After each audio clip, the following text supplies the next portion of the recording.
नमस्कार दोस्तों। हम पिछली 25, 26, 27 मुझे ध्यान नहीं, लेकिन काफ़ी कड़ियों से चर्चा कर रहे हैं जयशंकर प्रसाद के महाकाव्य कामायनी और कामायनी के सरदा सर्ग। कामायनी इतिहास का वो हिस्सा है जब सृष्टि का प्रलय होता है और प्रलय होने के बाद में आदि मानव मनु विचार मुद्रा में होते हैं। सब कुछ क्योंकि देव योनि में देवताओं की अंतिम संतान है मनु, और देवताओं के पास सुख सुविधाओं की कोई कमी नहीं होती है। जिस चीज की का वो आह्वान करते हैं वो चीज आह्वान करने मात्र से उनके पास उपस्थित हो जाती है। ऐसे सिद्ध पुरुष ने अपना अतीत खोया। ब्रह्मा की नियति के तहत सृष्टि का विनाश होना जरूरी था, और उस विनाश के तहत चारों तरफ जल प्रलय हो जाता है। और उस जल प्रलय होने के कारण मनु के हृदय के अंदर निराशा का भाव जागृत हो जाता है। वो संकालु हो जाता है अपने भविष्य को लेकर कि जिस तरह का अतीत उसने जिया है, अब उसका जीवन पूरी तरह से कांटों से फलीभूत होगा, दुख और कष्टों में बीतेगा। गांधार देश की राजकुमारी मनु व श्रद्धा मनु को यह आश्वस्त करती है कि संसार सागर को चलाने के लिए तुम अकेले पर्याप्त नहीं हो। तुमने भी अपने अपनों को खोया है और मैंने भी अपने अपनों को खोया है। मैंने भी उन सारी सुख सुविधाओं को भोगा है जो तुमने भोगा है। अंतर और फर्क है तो ये कि तुम आज के परिवेश को देख करके दुखी हो और मैं आशान्वित हूं। मनु को समझाते हुए श्रद्धा कहती है कि सृष्टि में सुख और दुख स्थायी नहीं होते। प्रकृति में जैसे पतझड़ के बाद में बसंत आता है, रात के बाद में दिन का उजाला होता है, वैसे ही सुख आने के बाद में दुख आता है और दुख जाने के बाद में सुख आता है। ये सब एक निश्चित सीमा में, निश्चित अवधि में बंधे हुए होते हैं। फूल खिलता है, लेकिन एक निश्चित अवधि के बाद में वो फूल भी मुरझा जाता है। श्रद्धा मनु को समझाने का प्रयास करती है कि युवती अपने पूर्ण सौंदर्य को लिए हुए कभी बासी फूलों से श्रृंगार नहीं करती, वो भी नित्य नए फूलों, सुगंधित फूलों से अपना श्रृंगार करती है। तो आपका और मेरा ये यौवन भी स्थायी नहीं है। मनुष्य का जन्म कर्म करने के लिए हुआ है और उसे कर्म करना चाहिए। गीता में भी कहा है, कर्म करो, फल की चिंता मत करो। भगवान ने तुम्हें आदेश दिया, ईश्वर ने तुम्हें आदेश दिया है इस सृष्टि को चलाने का, इस सृष्टि के निर्माण का। तो तुम्हें उस आदेश की पालना करते हुए सृष्टि के निर्माण के बारे में सोचना चाहिए। आगे क्या होगा, भविष्य में क्या होगा, क्या सुख मिलेगा या दुख मिलेगा, इस पर विचार नहीं करना चाहिए, क्योंकि ये विधि के विधान के तहत होगा। ये आपके और मेरे सोचने मात्र से नहीं होगा। श्रद्धा मनु को बार बार समझाती है और अंत में अपने आप को समर्पित करती है मनु के लिए कि सृष्टि के विकास के लिए तुम अकेले ये कार्य नहीं कर सकते। भगवान राम ने भी जब अश्वमेध यज्ञ किया था और माता सीता को वनवास दे दिया था, तो उस यज्ञ को संपूर्ण करने के लिए एक सोने की मूर्ति अपने बगल में बिठाई थी, तब जाकर के वो यज्ञ संपूर्ण हुआ था। तो ये सृष्टि के निर्माण का जीवन यज्ञ है। तो इस जीवन यज्ञ को तुम अकेले कैसे संपूर्ण कर पाओगे? मैं अपने आप को निस्वार्थ भाव से पूरी तरह से समर्पित करती हूं तुम्हारे लिए, इस जीवन यज्ञ को आगे बढ़ाने के लिए। इस संसार सागर में को पार करने के लिए जिस नाव पर तुम बैठे हो, उस नाव को चलाने के लिए मैं पतवार के रूप में सुख दुख में हमेशा तुम्हारे साथ रहूंगी। तुम्हारे आने वाले हर कष्ट का सामना मैं करूंगी। श्रद्धा मनु से कहती है कि मेरे मन के अंदर जो भाव है, दया का, ममता का, सहानुभूति का, माधुर्य का, मोह का, या अटूट विश्वास का। ये सारे के सारे भाव मैं तुम्हें सौंपती हूं। आवश्यकता के अनुसार जिस भाव को तुम प्राप्त करना चाहो, लेना चाहो, बेझिझक और बेहिचक ले लेना। मुझसे पूछने की भी जरूरत नहीं है। आगे श्रद्धा कहती है कि ईश्वर का भी यही आदेश है और चारों तरफ फैला हुआ पृथ्वी का वैभव भी यही कहता है कि शक्तिशाली बनो, विजयी रहो। मन में आशा का संचार करो, एक उत्साह जागृत करो। भविष्य में क्या होने वाला है उसकी परवाह मत करो, तुम अपना कर्म करो। और अगर तुमने अपने कर्म को बखूबी निभाया तो निश्चित रूप से इस संसार पर तुम्हारी विजय पताका फहराएगी। और जब तक ये पृथ्वी रहेगी, जब तक ये सृष्टि रहेगी, तब तक तुम्हें याद किया जाएगा सृष्टि निर्माता के रूप में। अब आगे, देव असफलताओं का ध्वंस प्रचुर उपकरण जुटाकर आज पड़ा है वन मानव संपत्ति पूर्ण हो मन का चेतन राज। ध्वंस, नाश, प्रचुर, अधिक, उपकरण सामग्री जुटाना, इकट्ठी करना, मन का चेतन, मन का भाव। श्रद्धा मनुष्य कहती है कि देव असफलताओं का ध्वंस प्रचुर उपकरण जुटाकर आज जिस प्रकार टूटी फूटी वस्तु को गलाकर एक नवीन वस्तु का निर्माण किया जाता है, उसी प्रकार देवताओं को अपने जीवन में जिन कारणों से असफलता मिली और जिससे उनका नाश हुआ, वे हमारे विचार के लिए बड़ी सामग्री और संपत्ति छोड़ गए हैं।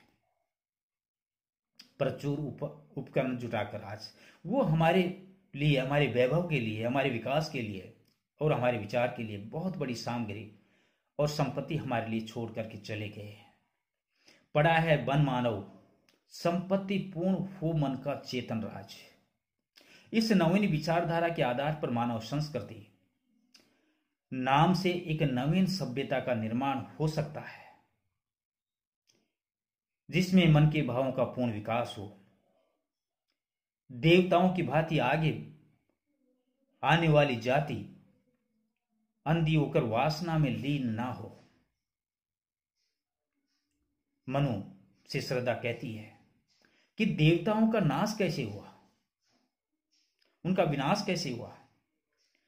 उनका विनाश इसलिए हुआ कि पृथ्वी पर फैलने वाली वैभव और संपत्ति का उन्होंने दुरुपयोग किया। उन्होंने सौंदर्य और यौवन का दुरुपयोग किया। वो वासना में लीन हो गए और उस वासना की अंधी दौड़ में और संपदा का दुरुपयोग करने के कारण वो मृत्यु को प्राप्त हो गए और वही इस सृष्टि के विनाश का कारण बने। मनु को विश्वास दिलाती हुई श्रद्धा कहती है कि देवता तो चले गए, लेकिन हमारे लिए बहुत बड़ी सामग्री और संपत्ति वो हमारे लिए छोड़ करके चले गए हैं। अब आवश्यकता है तो एक नवीन विचारधारा उत्पन्न करके मानव संतति का विकास करने का और उनके अंदर एक ऐसी भावना, ऐसा ओज, ऐसा साहस भरने का कि जिस रास्ते पर देवता चले थे, जिनके कारण पृथ्वी का नाश हुआ, सृष्टि का विनाश हुआ, आने वाली संतति के लिए हम एक ऐसी विचारधारा डालेंगे मानव संतति के लिए जो नित्य यौवन, नई नई ऊंचाइयों को प्राप्त करेंगे, नए नए विकास को खड़ा करेंगे और नए नए शौर्यशाली और वीरशाली कार्य करेंगे, जो ऐसा कर्म करेंगे जिसके कारण तुम्हें याद किया जाएगा। देवताओं के द्वारा किए हुए कर्म वो इतिहास के पन्ने बन करके रह गए हैं, लेकिन वो हमारे लिए एक सबक दे करके गए हैं कि हम अतीत को देख करके भविष्य का निर्माण कर सकते हैं। हम उन गलतियों को देख सकते हैं जिन गलतियों के कारण सृष्टि विनाश के गर्त में पहुंची, और उन गलतियों से सबक लेकर के हम नवीन सभ्यता का निर्माण कर सकते हैं, जिनके अंदर एक अच्छाई हो, कर्मशीलता हो और मानव मानव के लिए एक अच्छे कर्म के साथ में आगे बढ़ने की चेतना और मन में एक लगन लिए हुए हो। तो ये सब कुछ तभी संभव है क्योंकि प्रकृति भी नई चीजों का श्रृंगार करती है। और जिस प्रकार हम टूटी फूटी वस्तुओं को जोड़ करके कोई नई वस्तु का निर्माण हम कर लेते हैं, ये सभ्यता टूट चुकी है, एक इतिहास बन करके रह गया है। इन हमारे पास जो संपदा और संपत्ति जो बची हुई है, इन बची हुई संपत्ति और संपदा को जोड़ तोड़ करके हम एक नई सृष्टि का निर्माण करेंगे, नई सभ्यता का निर्माण करेंगे, एक नए मानव युग का निर्माण करेंगे।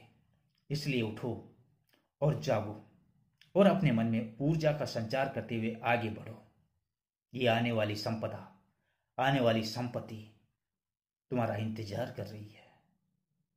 आगे, चेतना का सुंदर इतिहास, अखिल मानव भावों का सत्य, विश्व के हृदय पटल पर दिव्य अक्षरों से अंकित हो नृत्य, अखिल सभी, सत्य प्रकृति का स्वाभाविक रूप, हृदय पटल, हृदय पट, दिव्य अक्षर ज्ञान या स्पष्टता से कोई बात को समझाना। श्रद्धा मनु को समझाते हुए फिर आगे कहती है, चेतना का सुंदर इतिहास, अखिल मानव भावों का सत्य। मैं चाहती हूं कि सभी भाव अपने स्वाभाविक रूप में संसार के प्राणियों के हृदय पट पर स्पष्ट अक्षरों में अंकित हो। चेतना का सुंदर इतिहास,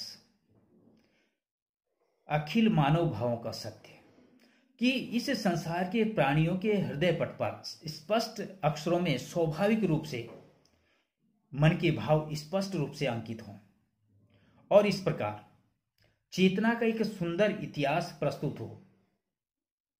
अर्थात सब मनुष्य अपने अपने हृदय में ये बात स्पष्टता से समझ लें कि विश्व के हृदय पटल पर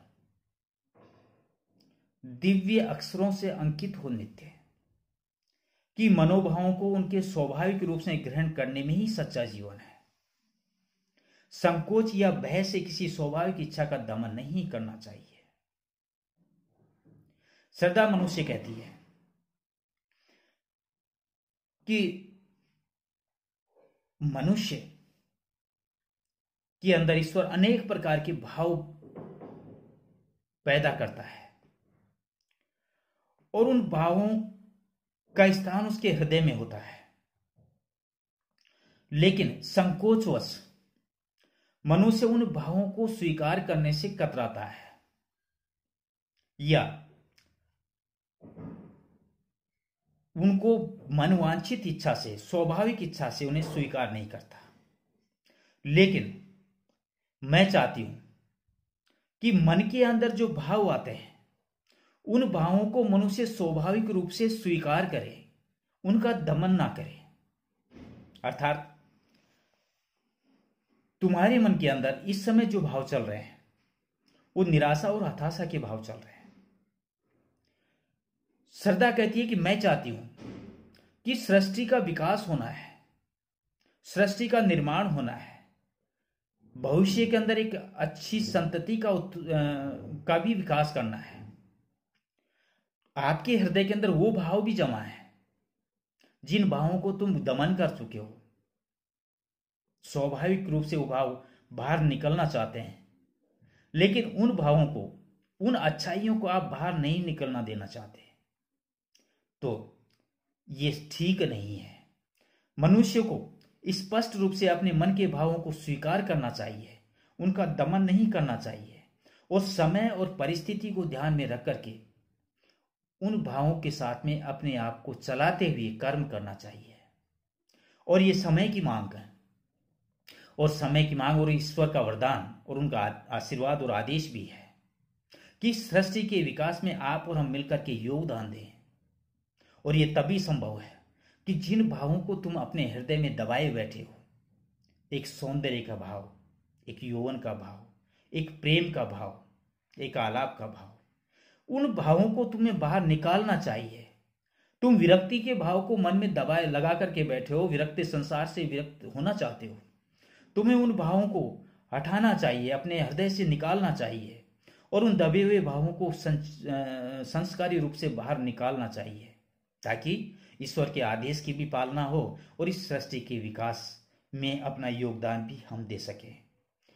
मनु को समझाते हुए श्रद्धा कहती है कि यही सच्चा जीवन है कि बिना संकोच, बिना भय के स्वाभाविक इच्छा का कभी दमन नहीं करना चाहिए, उस इच्छा को भी बाहर निकालना चाहिए, प्रदर्शित करना चाहिए, ताकि संसार में उसका भी कोई योगदान हो सके। और उसके साथ कर्म करते हुए, अच्छाइयों को प्राप्त करते हुए, बुराइयों पर विजय प्राप्त करते हुए निरंतर आगे बढ़ते रहना चाहिए। आगे उनका क्या फल होगा, आपका क्या भविष्य होगा, इसके बारे में तुम्हें विचार करने की आवश्यकता नहीं है, क्योंकि ये तो विधि के विधान के तहत होना है, उसमें आप और हम कुछ नहीं कर सकते। ये सब कुछ नियति का खेल है और इसे जो कुछ होना है वो होकर ही रहेगा। हमें सिर्फ देखना है और अपने कर्म को करना है। इस कड़ी में आज इतना ही। अगली कड़ी में फिर इसके आगे की चर्चा करेंगे। तब तक नमस्कार।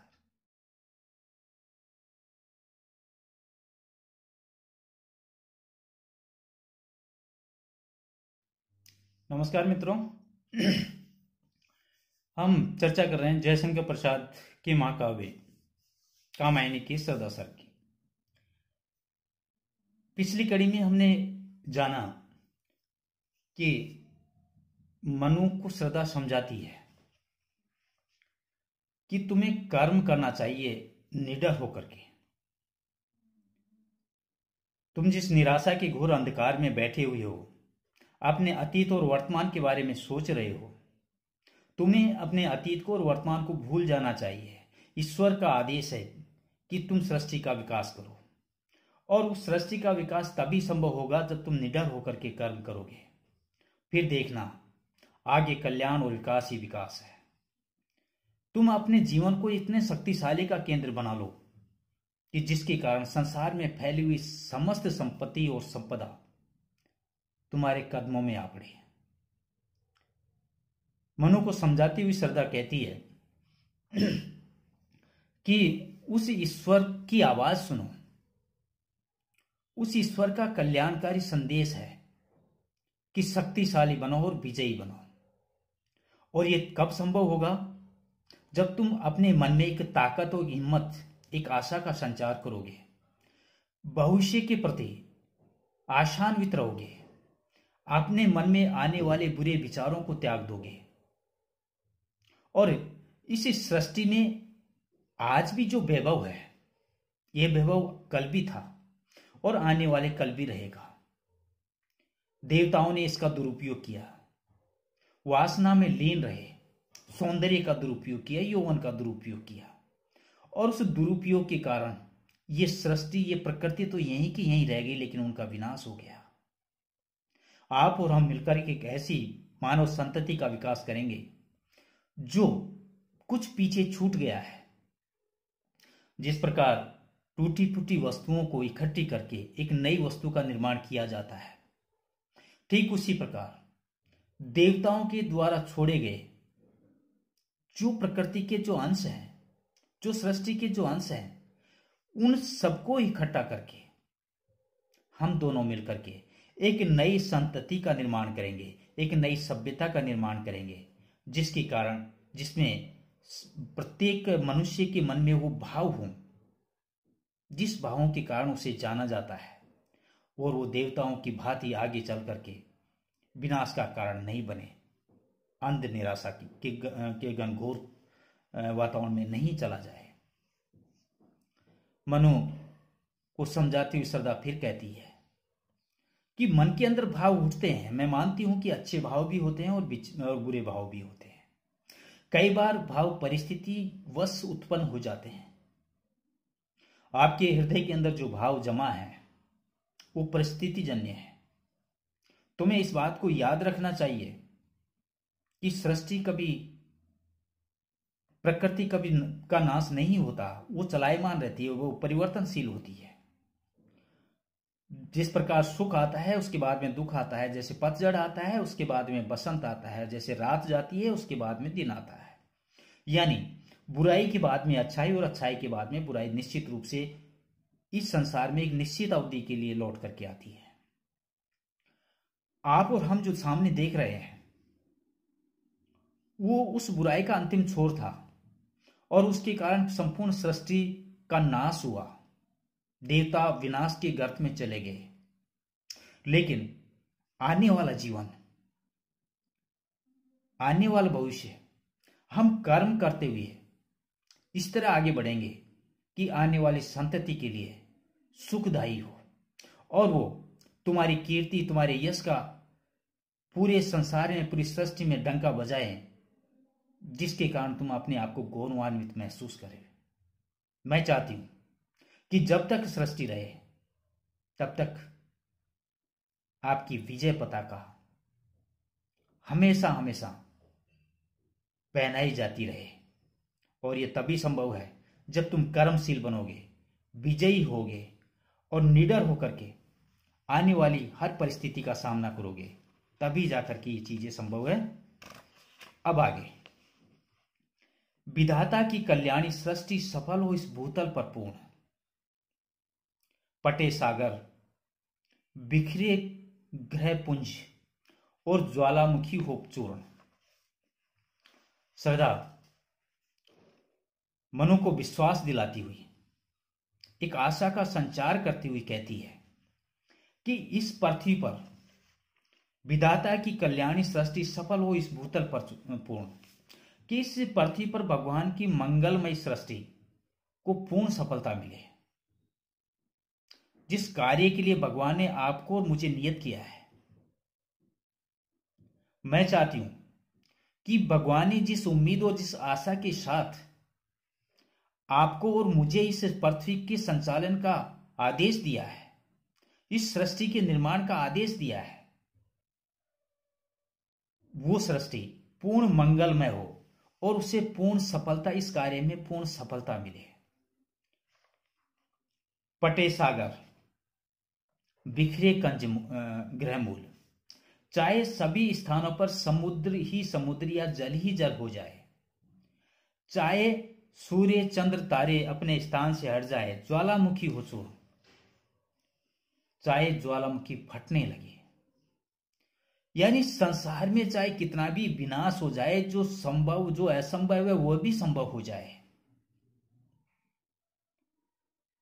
सूर्य चंद्र और तारे अपनी जगह से कभी नहीं हटते, अटल होते हैं। लेकिन श्रद्धा मनु को समझाती है कि चाहे ये भी संभव हो जाए कि वो भी अपनी जगह से विचलित हो जाए, पर्वतों से उठने वाली ज्वालामुखी की लहर चाहे संपूर्ण ब्रह्मांड में फैल जाए, लेकिन उस ईश्वर का संकल्प, उस ईश्वर के आदेश के तहत ये सृष्टि पूर्ण मंगलमय हो और इसकी सृष्टि के निर्माण में तुम्हें पूर्ण सफलता मिले। और ये तभी संभव है जब तुम अपने कर्म के प्रति निडर होकर के प्रयत्नशील हो जाओगे, आने वाले भविष्य की परवाह नहीं करोगे, कल क्या होने वाला है इस पर तुम बिल्कुल विचार नहीं करोगे, तब निश्चित रूप से चाहे सब कुछ असंभव संभव हो जाए, लेकिन आपकी कीर्ति पताका संपूर्ण सृष्टि में फैल जाएगी। आगे, उन्हें चिनगारी सदृश सदर्प कुचलती रहे खड़ी सानंद, आज से मानवता की कीर्ति अनिल भूत जल में रहे न बंद। सदृश समान, सदर्प अभिमान के साथ। आगे कहती हुई श्रद्धा मनु से कहती है कि उन्हें चिनगारी सदृश सदर्प कुचलती रहे खड़ी सानंद, कि जैसे पैरों से चिनगारी को कुचल दिया जाता है, वैसे ही इन बाधाओं को तुच्छ समझ करके कुचल कर मानव जाति प्रसन्नता के साथ अपना सिर ऊंचा रखे। उन्हें चिनगारी सदृश सदर्प कुचलती रहे खड़ी सानंद, आनंद के साथ। आज से मानवता की कीर्ति अनिल भूजल में रहे न बंद। और आज से जहां कहीं पवन की गति है, जहां पृथ्वी है, जहां जल है, वहां सब कहीं पर यश फैल जाए। यानी ऐसा कोई भी स्थान नहीं बचे कि जिस प्रकार आने वाली बाधाओं को कर्म करते हुए पूर्ण साहस और ओजस्वी होकर के उसका सामना किया जाता है, आने वाली बाधाओं की चिंगारी को कुचल दिया जाता है, वैसे ही ये आने वाला मानव, आपकी संतति, इन बाधाओं को कुचलकर, तुच्छ समझकर, उनका सामना करते हुए प्रसन्नता के साथ अपना सिर हमेशा गर्व से ऊंचा रखे। चाहे संसार में जहां भी पवन की गति है, चाहे पृथ्वी है, जल है, उन सब जगह पर मानवता की कीर्ति की पताका संपूर्ण ब्रह्मांड में छा जाए। ऐसा मैं मानती हूं, सोचती हूं। वो श्रद्धा मनु से कहती है कि हम और आप नियति के कर्म से बंधे हुए हैं।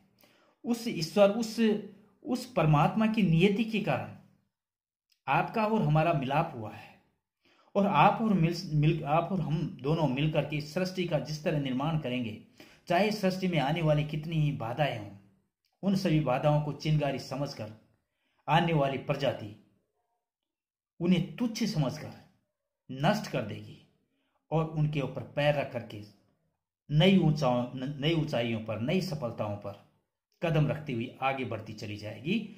इस पृथ्वी पर सृष्टि का विकास दिन ब दिन उच्च से उच्चतर होता चला जाएगा। चारों तरफ तुम्हारी शौर्य गाथाएं गाई जाएंगी, तुम्हारी विजय पताका फहराई जाएगी, और चारों तरफ आने वाली सृष्टि जिसको हम भावनाओं और हृदय के बीज बोएंगे, जिनके अंदर एक अच्छाइयों के बीज उनके अंदर पनपाएंगे, जिसके कारण वो बीज एक दिन बड़े होकर के वृक्ष बन करके फल देंगे, और वो फल भी इस संसार को सुख और प्रसन्नता प्रदान करने वाले होंगे। ऐसा श्रद्धा मनु से कहती है, और उनके अंदर एक नई जीवन, नए यौवन का संचार करती है। संसार को चलाने की एक ऊर्जा का संचार उनके हृदय के अंदर करती है। उन्हें ये विश्वास दिलाती है कि कदम कदम पर तुम्हारे साथ मैं खड़ी हूं। उन्हें ये कहती है कि मैं किसी स्वार्थ के बिना निस्वार्थ भाव से अपने आप को तुम्हारे चरणों में रखती हूं। मैं इस सृष्टि के योगदान में, इस सृष्टि के विकास में अपने आप को समर्पित करती हूं तुम्हारे लिए। मैं इस संसार सागर को पार करने के लिए जिस नाव के ऊपर तुम बैठे हो, उस नाव में को चलाने के लिए पतवार की तरह हर सुख दुख, हर क्षण छाया की तरह मैं हमेशा तुम्हारे साथ बनी रहूंगी। तुम्हें अकेलापन महसूस करने की आवश्यकता कभी नहीं होगी। मेरे मन के अंदर उठने वाले जो भी भाव है, चाहे वो दया का हो, चाहे ममता का हो, चाहे माया का हो, चाहे मोह का हो, चाहे निष्कर्म कर्म का हो, जिस या निष्काम प्रेम का हो, जिस तरह का भी मेरे अंदर भाव है, वो भाव आज से मैं तुम्हें सौंपती हूं।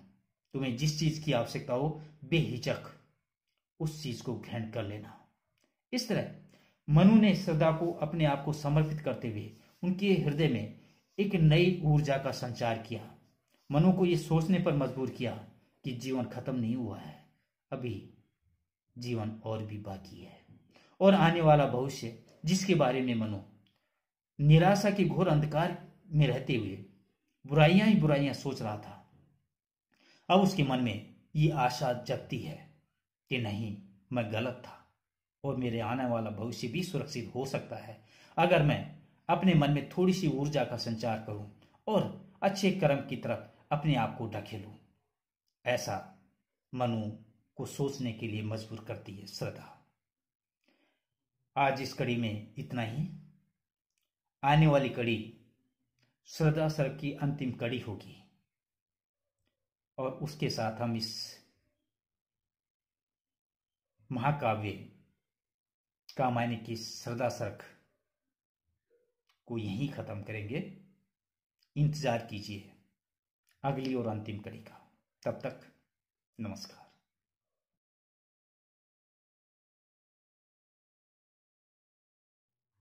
नमस्कार दोस्तों, हम चर्चा कर रहे हैं पिछली 30 या 32 कड़ियों से जयशंकर प्रसाद के महाकाव्य कामायनी की और कामायनी की भी श्रद्धा सर्ग की। आज इस श्रद्धा सर्ग की अंतिम कड़ी को मैं लेकर के आ रहा हूं। इससे पहले अब तक श्रद्धा सर्ग में क्या हुआ एक बार मैं आपको रिपीट कर देता हूं।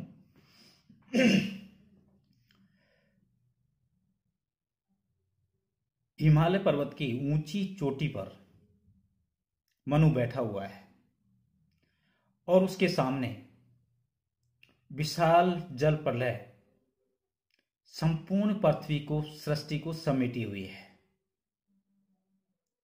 मनु देवताओं की आखिरी संतान है, जिसने अपना जीवन ऐश और आराम में व्यतीत किया। एक आह्वान पर उनकी आवश्यकताओं की हर चीज की पूर्ति होती गई। आज वह अकेला और निस्सहाय हो गया है। निराशा में वो अपने अतीत को देखता है और सामने चल रहे जल प्रलय को देखता है। भविष्य में जीने की कोई आशा, कोई उम्मीद इसलिए भी नहीं है कि इस दुख की घड़ी में कोई साथ देने वाला नहीं है, और इस भीषण झंझावात में अपने आप को उलझाया हुआ अपने जीवन के बारे में सोच रहा है, अपने आने वाले कल के बारे में सोच रहा है, और वो ये समझ बैठा है कि मेरा जीवन जो सुखमय जीवन था वो व्यतीत हो गया। अब मुझे जीवन जीना नहीं है बल्कि जीवन काटना है। ऐसा लगता है कि मनु उस उधेड़ बूंद में अपने आप को बिल्कुल अकेला महसूस कर रहा है और एक तरह से संसार के प्रति निराशा उनकी झलक रही है। यूं लगता है कि वो संसार से वैराग्य की ओर जा रहा है। ऐसे में कहीं दूर से, सुदूर देश से, गांधार प्रदेश से श्रद्धा वहां पर आती है। वह अनायास ही वहां पर आती है क्योंकि उसे ललित कलाओं की शिक्षा ग्रहण करनी थी, और ललित कलाओं की शिक्षा ग्रहण करने के लिए एक उचित गुरु की तलाश में वो कभी किधर विचरण करती रहती थी। लेकिन उस दिन, जिस दिन पूरी सृष्टि जल प्रलय में मग्न थी, वह भी ऐसे ही विचरण करती करती हिमालय पर्वत की तलहटी पर आ जाती है, और उस तलहटी पर आकर के उस सौंदर्य को देखती है, उस वैभव को देखती है, प्राकृतिक वातावरण को देखती है, तो वो मंत्र मुग्ध हो जाती है। उसके मन में उस हिमालय पर्वत को और अच्छी तरह गौर से देखने का मन करता है, और वह अपने कदमों को बढ़ाती हुई हिमालय पर्वत के नजदीक आती है। उसका मन मोहित हो जाता है उस प्राकृतिक वैभव को देखने के लिए, और वो धीरे धीरे कदम चाल करती हुई उस हिमालय पर्वत पर चढ़ने लगती है। वह हिमालय पर्वत पर चढ़ती जाती है। ऐसे में वो पीछे मुड़ करके देखती है कि संपूर्ण पृथ्वी जलमग्न हो गई है, सृष्टि का विनाश हो गया है। अब श्रद्धा भी अकेली हो जाती है। वह किसी प्राणी की खोज में वो हिमालय पर्वत पर चढ़ाई करने लगती है, और आगे जाकर के वो देखती है कि एक जगह कुछ अन्न के दाने पड़े हुए हैं, और वो यज्ञ के दाने, ऐसा लगता है कि किसी ने मानव कल्याण के लिए वहां पर यज्ञ किया हो। उन दानों को देखने के बाद में उसके मन में एक लालसा जगती है, एक इच्छा जागृत होती है, और एक विश्वास जमता है कि निश्चित रूप से कोई और प्राणी भी यहां पर मौजूद है। वह उस प्राणी की तलाश में आगे बढ़ती जाती है। वो सामने देखती है कि मनु एक शिला के नीचे बैठा हुआ है और घोर निराशा में होकर के किसी चीज के बारे में मनन कर रहा है, सोच रहा है। श्रद्धा वहां पहुंचती है, और पहुंच करके उसका पहला सवाल मनु के लिए होता है कि तुम कौन हो। मनु उस भीषण झंझावात में फंसा हुआ है, विचार मग्न है, अपने भविष्य को लेकर के आतंकित है, अपने गुजरे हुए कल सुखमय जीवन को वो बार बार याद करता है और उस जीवन को याद करके अब निराशा के कारण वह पूरी तरह से टूट चुका है।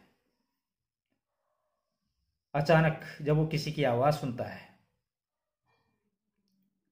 तो उस आवाज का पीछा करता हुआ उसकी तरफ देखता है तो सामने देखता है कि एक सुंदर युवती खड़ी हुई है जो उसे सवाल करती है। मनु उस युवती को देखता रह जाता है और मन में विचार करता है, बहुत चीजें को सोचता है। सोचता सोचता आखिर उस प्रश्न का वो जवाब देता है और वो कहता है कि मैं एक ऐसा उलझा हुआ प्राणी हूं जिसका कोई भविष्य नहीं है। मैं इस घोर झंझावात में अकेला हो गया हूं, मेरा साथ देने वाला कोई नहीं है। मुझे सब कुछ वीरान नजर आता है। मुझे ऐसा लगता है कि मेरा जीवन अब खो गया है, अब मेरे जीने का कोई सहारा नहीं है। श्रद्धा मनु को कहती है कि तुम ऐसा क्यों सोचते हो? तुम जिस तरह अकेले हो उसी तरह मैं भी अकेली हूं। मेरे भी आगे पीछे कोई नहीं है। मेरा भी अपना एक अतीत था, मेरा भी एक सुखमय जीवन था, लेकिन वो सुखमय जीवन मेरा भी खो गया है। लेकिन मैं इसी तरह आपकी तरह निराशा के घोर अंधकार में नहीं हूं। श्रद्धा मनु को बार बार समझाती है कि ईश्वर की मर्जी है और ईश्वर ने तुम्हें इस सृष्टि की रचना करने के लिए भेजा है और तुम्हें अपने कर्म को बनाए रखना चाहिए और कर्मशील रहना चाहिए और कर्मशील रह करके इस सृष्टि के विकास में अपना योगदान देना चाहिए। श्रद्धा बार बार मनु से विनती करती है, उन्हें निराशा से निकल करके आशा की ओर लाना चाहती है।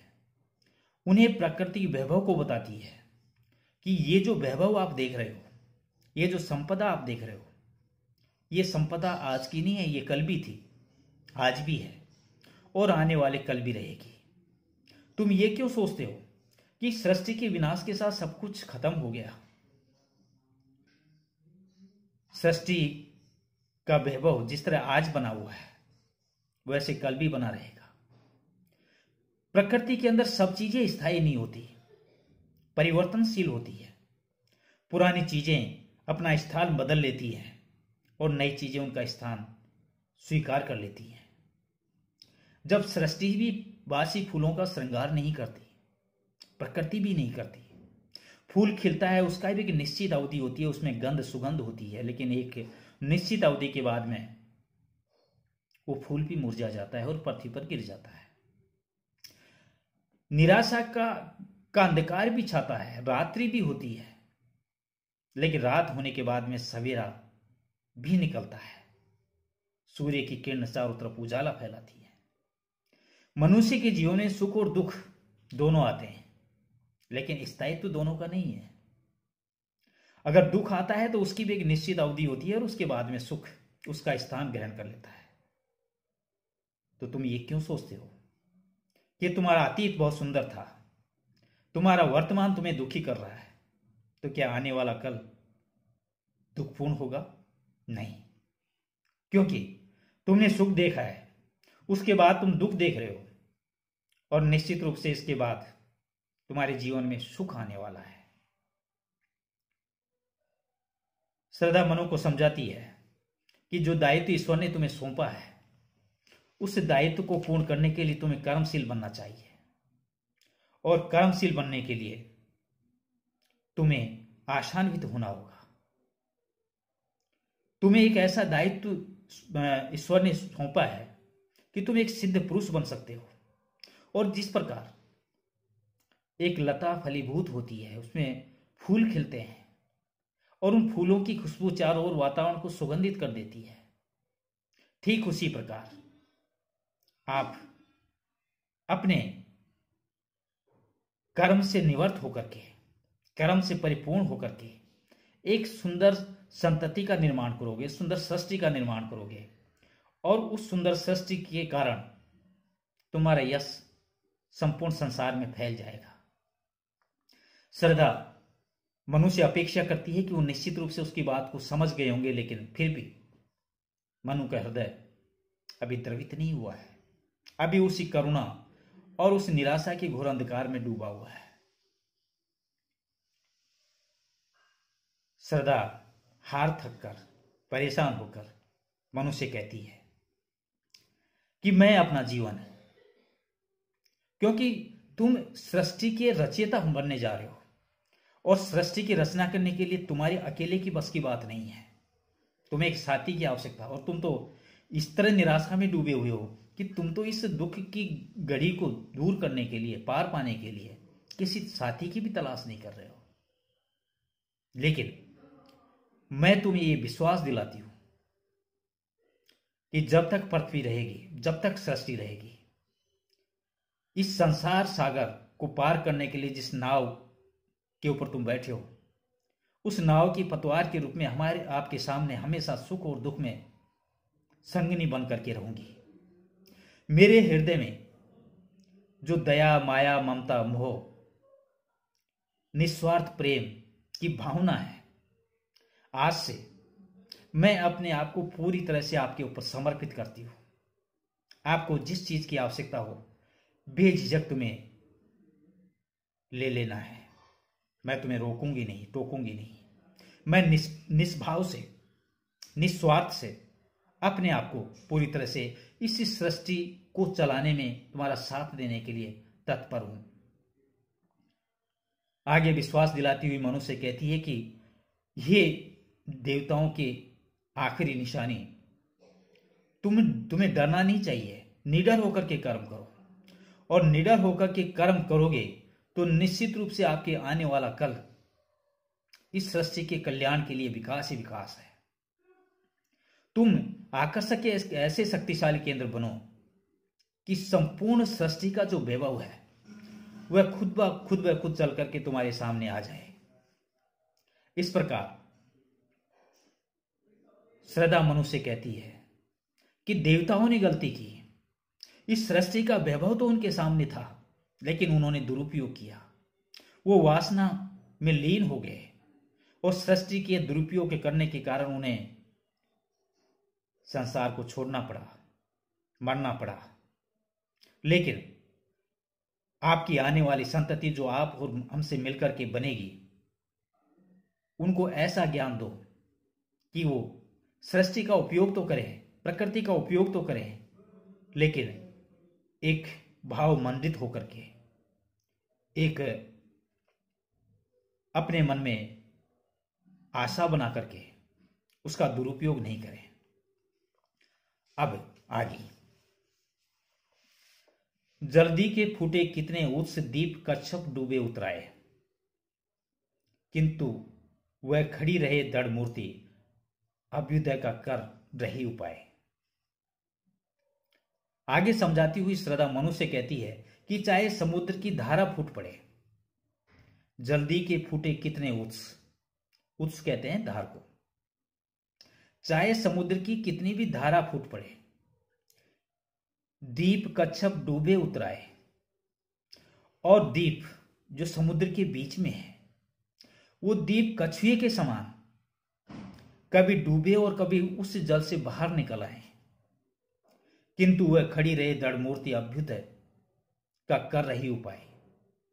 पर मानव जाति का साहस किसी दृढ़ मूर्ति के समान कभी ना टूटे, वह अपनी उन्नति के उपाय को हमेशा सोचती रहे। श्रद्धा मनुष्य कहती है कि अपने आप को इतना दृढ़ बना लो, अपने आप को इतना मजबूत बना लो कि चाहे कितने भी जल प्रलय हो जाए, चाहे समुद्र की धार संपूर्ण सृष्टि को विलीन कर जाए, और समुद्र के अंदर जो छोटे छोटे टापू हैं, जो द्वीप हैं, वो द्वीप कछुए की भांति चाहे तैरते रहें, चाहे पानी के अंदर घुस जाएं या वापस बाहर निकल जाएं,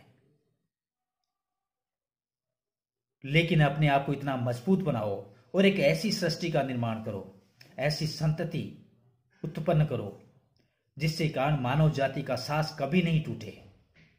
वो हमेशा आशान्वित रहे और अपनी उन्नति के तरह तरह के उपाय करता रहे, हमेशा सर्वोच्च शिखर पर जाने का प्रयास करते रहे, कभी निराशा के घोर अंधकार में नहीं जाए। और यह तभी संभव होगा जब तुम खुद निराशा के अंधकार से बाहर निकल करके एक आशान्वित जीवन लेकर के निडर होकर के कर्म करोगे। फिर देखना तुम्हारी आने वाली संतति ऐसा कार्य करेगी, ऐसा उन्नति करेगी कि तुम्हारा यश युगों युगों तक, जब तक सृष्टि रहेगी तब तक लोग तुम्हारी विजय की पताका गाते रहेंगे, बजाते रहेंगे। इसलिए तुम्हें कर्मशील बनना चाहिए। सृष्टि का बार बार विनाश नहीं होता, लेकिन अगर खुद में हिम्मत और ताकत होगी, खुद में आशा होगी, खुद किसी चीज को कर गुजरने की क्षमता रखता होगा, तो निश्चित रूप से आपकी आने वाली नस्लें वो और ज्यादा तरक्की करेंगी, और ज्यादा उन्नति करेंगी और इस सृष्टि को और ज्यादा आगे ले जाने में सक्षम हो पाएंगी। आगे, विश्व की दुर्लभता बल बने, पराजय का बढ़ता व्यापार, आशाता रहे उसे सैविलास शक्ति का कीड़ा कर संचार। पराजय का बढ़ता व्यापार, हार पर हार, सैविलास प्रसन्नता पूर्वक, कीड़ा में सुखदायिनी, संचार उत्पादन जन्म या कारण। श्रद्धा मनु को आशान्वित करने के लिए बार बार उत्तेजित करती है। वह फिर मनु को समझाती है, कहती है, विश्व की दुर्लभता बल बने, पराजय का बढ़ता व्यापार। अपनी दुर्लभताओं से संसार के प्राणी हताश न हो। अपने आप को इतना सशक्त और मजबूत बना लो कि तुम्हारे हृदय में व्याप्त जो दुर्बलताएं हैं वो दिखाई नहीं दे। इसलिए अपनी दुर्बलताओं से संसार के प्राणी कभी हताश नहीं हो। पराजय का बढ़ता व्यापार उन पर विजय प्राप्त करने के बल का संचार करे। तुम अपने मन में इस जो सामने जल प्रलय देख रहे हो उसको देख करके घबरा रहे हो, अपने आप को इतना मजबूत कर लो कि तुम्हारी पुश्तें कभी किसी चीज को लेकर के घबराए नहीं। और यह तभी संभव होगा कि तुम्हारा जो टूटा हुआ हृदय है उसको मजबूत करो। तुम्हारे मन की दुर्बलताएं हैं, जो कमियां हैं, जो कमजोरियां हैं, उन कमजोरियों को त्यागो, उन कमजोरियों को बाहर मत आने दो और अपने आप को इतना सशक्त और मजबूत बना लो कि आने वाली नस्लों को तुम विजय का संचार करो। चारों तरफ एक उत्साह का संचार हो जाए, उन्हें कभी निराशा के बादल कभी घेरे नहीं। हंसाता रहे उसे सैविलास शक्ति का कीड़ा में संचार। यदि जीवन में हार ही हार मिले तब भी वे प्रसन्नता पूर्वक हंसते रहे और उसमें शक्ति का उत्पादन बना रहे। पराजय होती है, पराजय के आघात को सहने में जो समर्थ होता है वह उतना ही शक्तिशाली है जितना निरंतर कष्ट पर कष्ट सहने पर शक्ति, कष्ट की भी शक्ति क्षीण हो जाती है। श्रद्धा मनु के मन में एक उत्साह का संचार करती है कि तुम दुर्बल नहीं हो, तुम कमजोर नहीं हो। तुम इस आए हुए आवेश को देख करके घबरा रहे हो, वो भी इसलिए कि तुमने अपने सुखमय जीवन देखा है, अतीत देखा है। तुम ये सोच रहे हो कि संसार में मैं सिर्फ अकेला रह गया हूं। तो ऐसा तुम्हें नहीं सोचना चाहिए, क्योंकि ना तो तुम दुर्बल हो ना कमजोर हो। तुम देवताओं की आखिरी संतान हो। तुम्हें निडर होकर के कर्म करना चाहिए। अपनी ताकत को पहचानो जो अपने हृदय के अंदर छुपी हुई है। उन दुर्बलताओं को जो सामने उजागर हो रही हैं, उन दुर्बलताओं को अपने मन में छिपाना सीखो, क्रोध को पालना सीखो और आने वाले जीवन की तरफ देखो, अपने भविष्य की तरफ देखो। क्योंकि जब कष्ट मनुष्य को आता है और उस कष्ट की डगर पर वो पैर रख करके आगे बढ़ता है तो वो कष्ट भी उनके लिए तुच्छ हो जाता है, वो कष्ट भी उन्हें आनंद देने लगता है। तो अपने आप को इतना मजबूत बना लो, इतना शक्तिशाली बना लो कि कष्ट भी तुम्हारा कुछ नहीं बिगाड़ सके और आने वाली पुश्तें उस कष्ट को सहना इस तरह सीख जाएं कि किसी चीज को देख करके उन्हें कोई दर्द नहीं हो, कोई दुख नहीं हो। और वो हमेशा हर क्षण, चाहे वो दुख की क्षण हो चाहे वो खुशी की क्षण हो, हमेशा खुशहाल जीवन जीने के आदी हो जाएं। और ये तभी संभव होगा जब तुम अपने आप को मजबूत बना लोगे, अपने आप को सक्षम बना लोगे। आगे, शक्ति के विद्युत कण जो व्यस्त विकल बिखरे हो निरुपाय, समन्वय उनका करे समस्त विजयनी मानवता हो जाए। विद्युत कण, विद्युत या परमाणु, व्यस्त बिखरे हुए, विकल अशांत, निरुपाय निस्सहाय, समन्वय एकत्र। श्रद्धा मनु को इस श्रद्धा सर की आखिरी छंद में कहती है कि शक्ति के विद्युत कण जो व्यस्त विकल बिखरे हैं वो निरुपाय, कि जैसे विद्युत के कण हैं, जब तक शून्य में इधर उधर बिखरे रहते हैं तब तक वो कुछ भी करने में समर्थ नहीं होते। कहते हैं संगठन में शक्ति होती है, लेकिन अगर वो संगठन बिखर जाए, अलग अलग हो जाए, तो वो शक्ति भी दुर्बल हो जाती है, कमजोर हो जाती है। ठीक वैसे ही जैसे विद्युत के कण, छोटे छोटे विद्युत के कण शून्य आकाश में इधर उधर छिटकते रहते हैं और तब वो किसी भी कार्य को करने में समर्थ नहीं होते। समन्वय उनका करें समस्त विजयनी मानवता हो जाए। श्रद्धा मनुष्य कहती है कि जब वो मिलकर के, वो विद्युत के छोटे छोटे कण जब मिलकर के लोगों की रचना करते हैं, संसार की रचना करते हैं, तो वो शक्तिशाली हो जाते हैं। ठीक उसी प्रकार मनुष्य की शक्ति भी जब तक बिखरी पड़ी होती है तब तक वो अशांत रहता है और निस्सहाय, अपने आप को निस्सहाय और निराशा में घेरे रहता है। श्रद्धा कहती है मनुष्य कि मैं चाहती हूं कि अपनी शक्ति को एकत्रित करके मानव जाति जय प्राप्त करे। श्रद्धा मनु को बार बार यही समझाती है कि इस मानव जाति के विकास के लिए आप और हम मिलकर के वो कार्य करेंगे, जिस कार्य के बलबूते पर जो आने वाले युगों में जो पैदा होने वाली जो संतानें हैं वो कर्मशील तो होगी ही, लेकिन दुख और दुर्बलता उन्हें छू नहीं पाएगी। वो कष्ट को भी हंस करके झेल लेंगे और हंसी खुशी अपना जीवन जिएंगे। श्रद्धा मनुष्य कहती है कि उस आने वाले भविष्य को ध्यान में रखते हुए तुम्हें अपने मन में उस ऊर्जा का संचार करना चाहिए, उस शक्ति का संचार करना चाहिए, अपने आप को मजबूत करना सीखना चाहिए। संगठन में शक्ति होती है, ताकत होती है, और आप और हम जब एक हो जाएंगे और विचारों में विचार हमारे आसान्वित हो जाएंगे तो हम दोनों मिलकर के वो कार्य करेंगे जिस कार्य का दायित्व स्वयं ईश्वर ने हमारे लिए सौंपा है। वो उनका आदेश भी है और आशीर्वाद भी है। इसलिए इस घोर निराशा के अंधकार से निकल करके बाहर आओ और देखो ये संसार कितना सुंदर है, ये प्राकृतिक वैभव कितनी सुंदर है, ये संपदा जो बिखरी हुई है, उस बिखरी हुई संपदा को हम मिलकर के समेटें, इकट्ठा करें।